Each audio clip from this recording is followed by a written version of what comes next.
வாழ்க வளமுடன். ஹாய் சகோஸ். இதயம் மீட்டும் மெல்லிசை போல உங்கள் மனதை மயக்க போகும் எழுத்தாளர் தீபா பாபு அவர்களின் கற்பனை சிதறல்களுக்குள் நம் பயணத்தை தொடங்கலாமா? அத்தியாயம் 5. நிரஞ்சனி தவிப்புடன் அவரை ஏறிட்டு, நீங்க தப்பா நினைக்க கூடாது.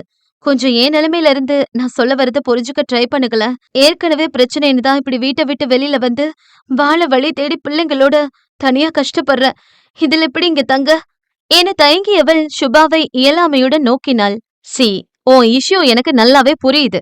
ஆனா இதுதான் உனக்கு பெஸ்ட் சாய்ஸா இருக்கும்னு என்னால உறுதியா சொல்ல முடியும். தேவ் கிட்ட நான் சும்மா பேச்சுக்கு சொல்லல. உண்மையாவே வெளியில வேற பக்கம் வேலைக்கு போனேன்னா குழந்தைங்கள சரியா பாத்துக்க முடியாது. இந்த ஏஜ்ல உன்னோட அரவணைப்பு இவங்களுக்கு கண்டிப்பா தேவைப்படும். வாழ்வாதாரத்தை பாக்கணும்னு இதுங்களை ஏங்கி அளவிடணுமா சொல்லு? கைப்பிள்ளைனாலும் இவ பொம்பளை பிள்ளை. உன்னையும் பாத்துக்கிட்டு இவளையும் பாதுகாக்கணும் நீ. இதோ இந்த பெரிய மனுஷன் உன்னை விட்டு நகர மாட்டேன்னு பசையாட்ட ஒட்டிட்டு சுத்துறான். இவன் எப்படி சமாளிக்க போற? இன்னைக்கு காலகட்டத்துல ஆம்பளை பிள்ளைன்னு கூட நாம அசால்ட்டா இருந்துட முடியாதே. அவ்வளோ மோசமா உலகம் போயிட்டு இருக்குது. சுபத்ரா படபடவென்று பொறுமி தள்ள தன் துயரத்தை அடக்க முடியாது முகத்தை மூடியபடி ஓசையின்றி வெடித்து அழுதாள் நிரஞ்சனி. குழந்தை சாய் பயந்து போய் அம்மா என இதழ்களை பிதுக்கி தாயின் கருத்தை தொட சுபா எழுந்து அவள் அருகில் வந்தார். சரி பாத்துக்கலாம், நான் இருக்கேன்ல. உனக்கு என்னைக்கும் துணையா இருப்ப. அப்படியெல்லாம் தனியா விட்டுட மாட்டேன் என்று அவளின் முதுகை வருடி தேற்றினார். அவரின் குணத்தில் இன்னமும் தான் அழுகை பெருகியது அவளுக்கு. இத்தனை தூரம் தானாக முன்வந்து தனக்கு உதவும் பெண்மணியின் கூற்றை அப்படியே ஏற்க முடியாமல் சூழ்நிலை தடுக்கிறதே என உள்ளம் வெதும்பினாள் நாயகி. நிரஞ்சனி என அதட்டியவர், குழந்தை அழுறான் பாரு, அமைதியாக நீ என்று தோளை தட்டி கொடுத்தார். முயன்று தன்னை நிலைப்படுத்தியவள், ஒன்னும் இல்லட செல்லம் என தேற்றியவாறு அவனை மடியில் அள்ளி கொண்டாள். இங்க பாரு, என் பையனை நினைச்சுதான் பயப்படுறேனா? அவன் கேரக்டருக்கு 200% என்னால கேரண்டி கொடுக்க முடியும். பெத்தவங்க கொடுக்கிற கேரக்டர் சர்டிபிகேட் எல்லாம் செல்லாதுன்னு சந்தேகப்படக்கூடாது நீ. அவர் இலகுவாக கேலி பேச, ஐயோ இல்லம்மா, இப்படி ஒரு சிச்சுவேஷன்ல உங்களை நிறுத்தி இருக்கிறதே எனக்கு ரொம்ப கில்ட்டியா இருக்கு என்று மேலும் கண்ணீரை சொரிந்தாள் அவள். சரி விடு, உன் இடத்துல இருந்து உனக்கும் வேற வழி இல்ல. எல்லாத்தையும் கவனமாதான் யோசிக்கணும். அதுதான் கஷ்டமா இருக்குமா? உங்களை நம்பாம இல்ல, ஆனா சங்கடத்துடன் அலைபாய்ந்தவளின் கரம் பற்றி, புரியுதுடா, நானுமே இவ்வளவு தூரம் இங்கேயே தங்குன்னு உன்னை கம்பல் பண்றதும் இந்த குட்டீசுகளுக்காகத்தான். தன்னை சுத்தி நடக்கிற விஷயங்களை என்னன்னே புரியாம இந்த பிஞ்சுங்க கஷ்டப்பட வேணாம்னு தான் சொல்றேன். ஓகே, தேவ் பத்தி முக்கியமான விஷயம் ஒன்னு பேசணும் ஏனும் பொழுதே அத்தனை நேரம் இருந்த அவரின் நிமிர்வு லேசாக குன்றி இருந்தது. நிரு அவரை குழப்பத்துடன் பார்த்து வைக்க, அவன் மனசுல ஏற்கனவே ஒரு பொண்ணு இருக்கா. அவளை மறக்க முடியாமதான் இப்படி தேவதாஸ் வேஷத்துல தன்னைத்தானே தனிமையில் அடைச்சுக்கிட்டு கஷ்டப்படுறான் என் பையன் என்றவரின் குரல் உடைய வேகமாக தன்னை சமாளித்து கொண்டவர், ஏதோ வாழணுமேனு வாழ்றான், அவ்வளவுதான். மத்தபடி அவனால உனக்கு எந்த தொந்தரவும் வராது. நீ இந்த வீட்டுல பிள்ளைங்களோட நிம்மதியா இருக்கலாம் என்ற நேரம் நிமிர்ந்து விட்டார். மா சாரி ப்ளீஸ், இப்படி எல்லாம் பொறுமையா என்கிட்ட நீங்க எக்ஸ்பிளைன் பண்ணணும்னு எந்த அவசியமும் இல்ல. ஆனாலும் எங்களுக்காக செய்றீங்க. எனக்கு என்ன சொல்றதுன்னே தெரியல. இந்த மாதிரி தங்குறது நாளைக்கு ஏதோ ஒரு விதத்துல பிரச்சனையாவும் மாறிடக்கூடாதுன்னு தான் உள்ளுக்குள்ள ரொம்ப பயமா இருக்கு. தன் கையை பற்றியபடி பரிதவிப்புடன் பேசுபவளின் கண்ணம் தட்டியவர், வாழ்க்கையோட கடைசி கட்டத்துல இருந்து தண்ணியில மூழ்கும் போது உன் பிள்ளைங்களை காப்பாத்திக்கணும்னு நினைப்பியா, இல்ல ஊர்ல கிடைக்கிற மரியாதைக்கு முக்கியத்துவம் கொடுப்பியா? புரியும் நினைக்கிற, யோசிச்சு பாரு என்றார் அழுத்தமாக. உண்மைதானே என தோன்றினாலும் இதயத்தில் நிகழும் கலவரத்தை அவளால் தடுக்க இயலவில்லை. செய்வதறியாது கைவிரல்களை பிசைந்தவளுக்கு அனைத்தையும் மீறி வெளியிடங்களில் தங்களுக்கு இப்படி ஒரு பாதுகாப்பும் தன் பிள்ளைகளுக்கு இங்கிருப்பது போன்ற ஒரு சுதந்திரமும் கண்டிப்பாக கிடைக்காது என்பதும் நன்றாகவே புரியத்தான் செய்கிறது. முந்தைய இரவில் குழந்தைகள் இருவரையும் தூக்கி கொண்டு 20 நிமிடங்களுக்கும் மேலாக பேரச்சத்தில் உழன்றபடி தங்களை தற்காத்து கொள்ள என தெரு தெருவாக இவள் ஓடியதே அதற்கு சிறந்த உதாரணமாக இருக்கிறது. இன்னமும் தெளிவில்லாது கலங்கியவளின் முகத்தை அளவிட்ட சுபா, ஓகே ஒன்னு செய்யலாம், 1 வீக் இருந்து பாரு. இதெல்லாம் நமக்கு செட் ஆகாதுன்னு உறுதியா தோணுச்சுன்னா ஏற்கனவே சொன்ன மாதிரி உன் வழிய பார்த்து நீ கிளம்பிக்கலாம், நான் தடுக்க மாட்டேன் என்றார் சமாதானமாக. விரைந்து அவர் கரத்தை பற்றி கொண்டவள், பிளீஸ்மா, இத நீங்க தப்பா நினைச்சுக்காதீங்க என மன்றாடினாள். அதெப்படி நீ மட்டும் எங்களை இவ்வளவு சந்தேகப்படுவ? நான் ஒன்னு தப்பா நினைக்க கூடாதா? விரைப்பாக கேட்பவரை அவள் பரிதாபமாக பார்க்க, சரி போனா போகுது, இந்த குட்டீசுகளோட முகத்துக்காக உன்னை மன்னிச்சு விடுறேன். இப்ப வா, தேவிய பாத்துட்டு வரலாம் என்று எழுந்து கொண்டார். வேகமாக தலையசைத்த நிரு சென்று தனுவை தூக்கி வர, போற பக்கம்லாம் உன் வசதிக்கு வெள்ளப்படி நீ இடுப்புல சுமந்துகிட்டே வேலை பார்க்க முடியுமா என்று ஒரு கொட்டு வைத்து விட்டே அவர் முன்னால் நடக்க பெண் சோர்வாக பின் தொடர்ந்தாள். 50 அடி தூரத்தில் இருந்த ஒரு சிறிய வீட்டை சுபா நெருங்கும் பொழுதே, தேவி மேடம் வராங்க பாரு என உள்நோக்கி மனைவிக்கு குரல் கொடுத்த சுந்தரம், உள்ள வாங்க மேடம் என்று அழைத்தார்.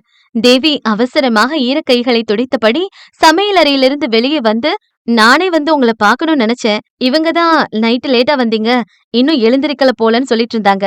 தம்பியும் கொஞ்சம் முன்னாடி வந்தவரு குடிக்க எதுவும் வேணாம், மெடிடேஷன் முடிச்சுறேன்னு சொன்னாங்க. உங்களுக்கு காஃபி கலக்கட்டுமா? நீ என்னம்மா குடிப்ப? பிள்ளைங்களுக்கு என படபடவென்று பேசி சென்றவளை கேலியாக தடுத்தார் சுபத்ரா. அம்மா தாயே, கொஞ்சம் மூச்சு விட்டுட்டு தான் பேச, இப்படி கடகடன்னு ஓடுற. நாங்க காஃபி குடிச்சிட்டோம், நீ முதல்ல வந்து உட்காரு. சுந்தரம், நீங்களும் தான், உங்ககிட்ட முக்கியமான விஷயம் பேசணும் என்றவாறு அங்கே இருந்த நாற்காலி ஒன்றில் அமர்ந்தவர், நிரஞ்சனிக்கு பாய் விரிச்சிடு, அவ பிள்ளைங்களோட உட்கார்றதுக்கு வசதியா இருக்கும் என ஆவண செய்தார். சொல்லுங்கக்கா என்று தன்முகம் பார்த்தவளிடம் நிரஞ்சனியை அறிமுகம் செய்தவர் அவளை பற்றிய விபரங்களை சற்று மாற்றி கூறினார். எனக்கு தெரிஞ்ச பொண்ணுதான், புகுந்த வீட்டுல சூழ்நிலை சரியில்லை, தன்னையும் பிள்ளையும் காப்பாத்திக்கணும்னு வீட்டை விட்டு வெளியில வந்துட்டா. என்கிட்ட விஷயத்த சொன்னதும் நான் கண்ணை மூடிட்டு இங்க கூட்டிட்டு வந்துட்டேன். இவங்களுக்கு ஊருக்குள்ள பாதுகாப்பு இல்ல, கொஞ்ச நாள் தலைமறைவா நம்ம வீட்டுல இருக்கட்டும். நிறுவை பரிதாபமாக பார்த்த தேவி, எத்தனை யுகம் மாறினாலும் சில இடத்துல பொண்ணுங்களோட நிலைமை இதுதான். பாவம், 2 பச்சை பிள்ளைகளை வச்சுக்கிட்டு இனி இந்த பொண்ணோட வாழ்க்கை என நிறுத்தி வருத்தமாக பெருமூச்சு விட்டாள். கசங்கிய முகத்துடன் நீர் தேங்கிய விழிகளோடு குழந்தைகளை மடியில் தாங்கியபடி தலை குனிந்து இருந்தாள் அவள். உங்களை நம்பித்தான் விட்டுட்டு போறேன், இங்க தனியா இருக்கணுமேனு அவளுக்கு கொஞ்சம் பயமாதான் இருக்கு. சுபாவை முடிக்க விடவில்லை. அட என்னம்மா நீ, நாங்கெல்லாம் எதுக்கு இருக்கோம்? அக்கா அண்ணான்னு ஒரு குரல் கொடுத்தா சட்டுன்னு ஓடி வந்துட மாட்டோம்? அதெல்லாம் பயந்துக்காத, எங்க பிள்ளைங்க ஹாஸ்டல்ல தங்கி படிக்குதுங்க, ஏதாவது லீவுனாதான் வீட்டுக்கு வருவாங்க. நாங்க 2 பேரும் தான் என்ன பாரு ஒன்ன பாருன்னு வேலை நேரம் போக மீதி பொழுத தேமேன்னு கழிப்போம். அதனால எதையும் நினைச்சு டென்ஷன் போட்டுக்காத. உனக்கு என்ன வேணும்னாலும் தயங்காம என்கிட்ட சொல்லு, நாங்க பாத்துக்கிறோம், தைரியமா இரு.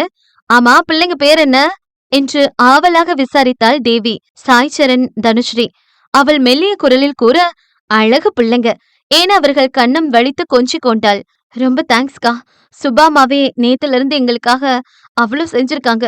இதுல நீங்களும் இப்படி ஆறுதலா பேசுறது கொஞ்சம் தைரியத்தை கொடுக்குது என்றாள் நிரு நெகிழ்ச்சியுடன். அதெல்லாம் பாத்துக்கலாம் விடு, சுபாக்கா ஒருத்தர் போதும் உன்னை நல்லா தேத்தி விட.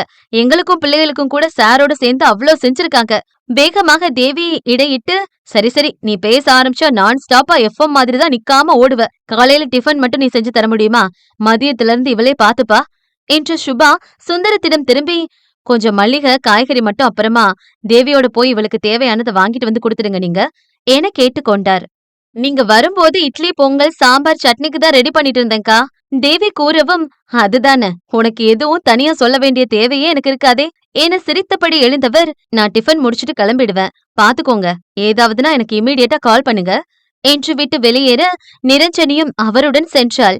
இது என்ன, இவன் இப்படி பள்ளியாட்டம் அம்மா கிட்ட ஒட்டிட்டு இருக்கான் என நாடியில் கை வைத்தாள் தேவி. அவன் அப்படித்தான், சின்னது கூட நம்ம கிட்ட இருந்துடும், இந்த பொடிய முரண்டு பிடிப்பான். சரி, நீ டிஃபன் ரெடி செஞ்சுட்டு அங்கே கொண்டு வந்துடு என நகர்ந்து விட்டார் சுபா. இவகிட்ட ஒரே கஷ்டம், கொஞ்சம் வளவலன்னு பேசுவா. அப்பப்ப நம்ம பொறுமைய பொறுத்து சுதாரிப்பா கட் பண்ணிடணும். ஆனா ரொம்ப நல்ல குணம். புரிஞ்சது என முறுவளித்தாள் நிரஞ்சனி. என்ன சிரிப்பெல்லாம் எட்டி பாக்குது? அவர் கிண்டலாக கேட்க, உங்களை ரொம்ப கஷ்டப்படுத்துறேன்னு புரியுது என சங்கடமாக நோக்கியவள், இதுல என்னோட வேலைகளை பத்தி நீங்க தெளிவா சொல்லலையே என விபரம் கேட்டாள். அப்போ தங்குறதுன்னு முடிவு செஞ்சுட்ட? எல்லாம் உங்க தைரியத்துலதான் என்றவளின் இதழ்களில் லேசான வெட்க புன்னகை நெளிந்தது. ஓகே, உட்காரு, பேசிடுவோம் என்றவர் அவளுக்கான வேலைகளை பட்டியலிட பெண்ணுக்கு அவ்வளவுதானா என்றிருந்தது. வீடெல்லாம் கூட நானே கிளீன் செஞ்சுப்பேனே, பாவம் தேவி அக்காவை ஃப்ரீ பண்ணி விட்டுடலாம். நல்லா இருக்கு கதை, அவ கேட்டா அவ்வளவுதான், கண்டிப்பா ஒத்துக்க மாட்டா. அதோட அவளுக்கு இதுக்குன்னு நான் தனி சம்பளம் தர்றேன், அப்புறம் சங்கடமா போயிடும். ஓ அப்படின்னா வேணாம் என்றவள் சற்று தயங்கி, என்ன பத்தி நீங்க வேற விபரம் எதுவும் கேட்கலையே என்றாள் மெல்லமாக. என்ன அவசரம், இங்கதானே இருக்க போற, பொறுமையா தெரிஞ்சுக்கலாம். அப்புறம் தேவி கிட்ட கொஞ்சம் அளவாவே வச்சுக்க. என்னதான் நெருங்கி பழகுனாலும் எந்த இடத்துலயும் நமக்கான பர்சனல் ஸ்பேஸ விட்டு கொடுத்துட கூடாது. உன்னை பத்தின விவரங்களை எல்லாம் பட்டுப்படாம ஷேர் செஞ்சுக்கோ போதும். புரியுதுமா என்றவள் தலையாட்ட, இன்னொரு பக்கம் கிடைத்த தனிமையில் சுந்தரம் மற்றும் தேவியிடமும் இதைத்தான் சொல்லி எச்சரித்தார் சுபத்ரா. பொண்ணு எங்களுக்கு தெரிஞ்சவதான் அப்படின்னாலும் ரொம்ப எல்லாம் எங்க குடும்ப விஷயத்த அவளுக்கு நான் ஷேர் பண்ணது இல்ல. அதனால தேவ் பத்தின எந்த ஒரு விவரத்தையும் அவகிட்ட மூச்சு காட்ட வேணாம். அவனும் அத கண்டிப்பா விரும்ப மாட்டான். அப்புறம் அவன் ஆடுற ஆட்டத்த நம்மால அடக்க முடியாது. தேவி, இது முக்கியமா உனக்கு தான். அரைகுறையா கூட எதையாவது நிரஞ்சனி கிட்ட உளறிடாத. நீ அவளுக்கு வேணுங்கிறத செஞ்சு கொடுத்து நல்லா கவனிச்சுக்க. அதுல குறை வேணாம். ஆனா பேச்சுல மட்டும் சுதாரிப்பா இருந்து பார்த்து நடந்துக்கோ. என் பையன் ஏதோ இப்பதான் கொஞ்சம் தெளிஞ்சு வர்றான். அத நம்மளே கெடுத்துக்க வேணாம் என்றதில் இருவரின் தலையும் பலமாக அசைந்தது. நட்புகள் எல்லாரும் நம்ம சேனலை மறக்காம சப்ஸ்கிரைப் பண்ணுங்க. கதையை கேளுங்க, லைக் பண்ணுங்க, கமெண்ட் பண்ணுங்க. பிடிச்சவங்க ஷேர் பண்ணுங்க. நன்றி.